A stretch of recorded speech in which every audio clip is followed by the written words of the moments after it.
पर बातचीत करने के लिए हमारे साथ तमाम संवाददाता हमारे साथ जुड़ेंगे। हमारे साथ बेलगाम से होंगे फिलिप मैथ्यू, बैंगलोर से होंगे अनुज यादव और गुलबर्गा से हमारे साथ इसके बाद थोड़ी देर बाद हमारे साथ जुड़ेंगे गुलबर्गा से हमारे संवाददाता मंजीत ठाकुर। सबसे पहले मार्क चले फिलिप के पास। Right, let's go across to Belgaum and talk to Philip Matthews.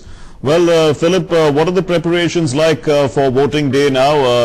Give us an idea of what the Election Commission has done there in Belgaum.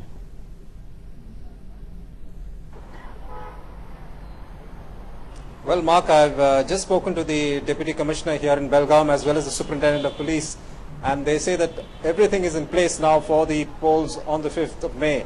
In fact, they say that, the extra police personnel have been deployed. The arrangements at the polling booths are almost complete. They say arrangements have been made also for this time, in particular for the disabled, and to enable them also to cast their votes.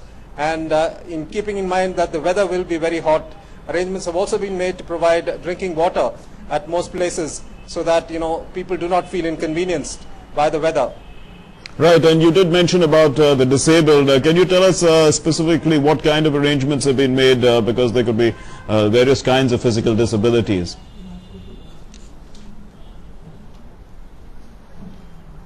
Well, for one, ramps are being provided in most of the polling stations, and that will be a great help.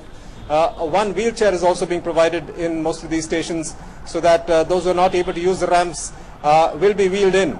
Apart from that, of course, there will be people on hand to assist those who are, challenged in various manners, so that they're able to cast their vote without any. और इसके लिए आज शाम चुनाव प्रचार अभियान जो है वो थम गया। राज्य की 224 विधानसभा सीटों पर कब्जा जमाने के लिए कौन कौन से दिग्गजों ने कमान संभाली अपनी पार्टी की तरफ से और कौन कौन से चुनावी वादों के इर्द गिर्द घुमा इस बार का प्रचार डालते हैं, एक नजर।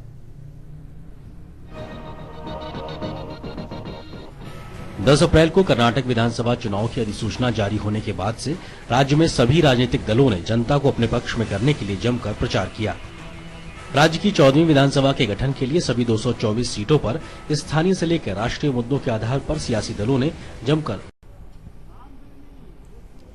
देखिए अशोक, सबसे बड़ी बात कि विकास इस इलाके में इसलिए सबसे बड़ा मुद्दा है कि जो कर्नाटक का ये जो हैदराबाद कर्नाटक इलाका है, उत्तरी कर्नाटक का इलाका सूखा प्रभावित इलाका है। मराठवाड़ा जो महाराष्ट्र का इलाका है उससे जुड़ा हुआ इलाका है।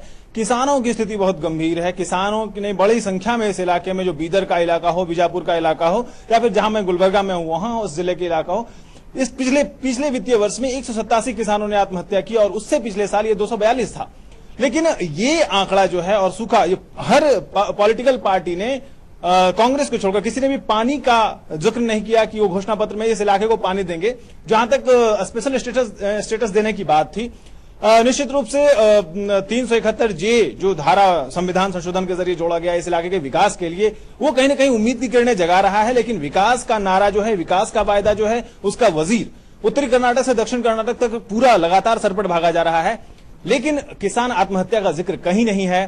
कहीं भी इस इलाके के विकास को किस तरह से अमली जामा पहनाया जाएगा उसका जिक्र नहीं है। वायदे बहुत हुए हैं, उसको अब किसके वायदे पर जनता को भरोसा है, ये तो निश्चित रूप से 5 तारीख को मतपेटियों में या वो ईवीएम मशीनों में बंद होगा, लेकिन 8 तारीख को उसका रिजल्ट भी दिखेगा। लेकिन निश्चित रूप से सभी पार्टियों ने बड़े पैमाने पर यहाँ पे वायदे भी किए हैं, दावे भी किए हैं और सियासी जो आश्वासन है वो भी दिए हैं। चुनाव जो है, जमहूरियत का जश्न जो है अपने पूरे सवाब पे था यहाँ पे। जी Right, we'll take a short commercial break, Ashok, and then we'll come back and also talk to Anuj after that. की है। और एक सबसे दूसरी बात हो रही है कि इस बार निर्वाचन आयोग ने जो पूर्व राष्ट्रपति हैं एपीजे अब्दुल कलाम, उनको अपना ब्रांड एम्बेसडर यहां पर बनाया था। मैंने कर्नाटक के अंदर कम से कम पूरे बेंगलुरु में मैंने देखा, इस बार नेताओं के होर्डिंग्स नहीं दिखाई दिए, इस बार झंडे नहीं दिखाई दिए, लाउड स्पीकर नहीं दिखाई दिए, लेकिन कलाम साहब पब्लिक ट्रांसपोर्ट, चाहे वो बसों की बात हो या बड़े बड़े होर्डिंग्स हो, फ्लाईओवर के ऊपर की बात हो, वो लोगों से ये अपील करते हुए नजर आए अपने होर्डिंग्स में कि लोग अपने घरों से जरूर निकलें, वोट दें और एक सही प्रतिनिधि को चुने। तो कुल मिलाकर कह सकते हैं कि इस बार चुनाव आयोग, निर्वाचन आयोग जो राज्य का है, वो कितना एक्टिव रहा। और उसके पीछे एक कारण ये भी है, अगर मैं पिछले 50 साल की बात करूं कर्नाटक के अंदर, यहाँ 50% से कम मतदान नहीं हुआ और 65% से ज्यादा नहीं हुआ। बाकी राज्यों को देखें जो चुनाव पिछले दिनों में हुए हैं, कोई 70% का आंकड़ा पार कर रहा है, 80% तक गया। तो निश्चित रूप से इस बार शायद कर्नाटक के जी बिल्कुल उम्मीद करते हैं कि कर्नाटक में इस बार जो है 65% का जो रिकॉर्ड है राज्य का वो टूटे, लोग ज्यादा से ज्यादा वोट करें। बहुत बहुत शुक्रिया अनुज आपका हमारे साथ जुड़ने के लिए। और जनादेश में इसी के साथ आज बस इतना ही, लेकिन हम आपको बता दें 5 तारीख को मतदान है और अगर आप कर्नाटक में कहीं पर भी हैं तो अपना वोट देना जरूर वोट दीजिएगा, वोट देना मत भूलिएगा। Right, absolutely. Please do come out in large numbers on the 5th and cast your votes. It's a fascinating election.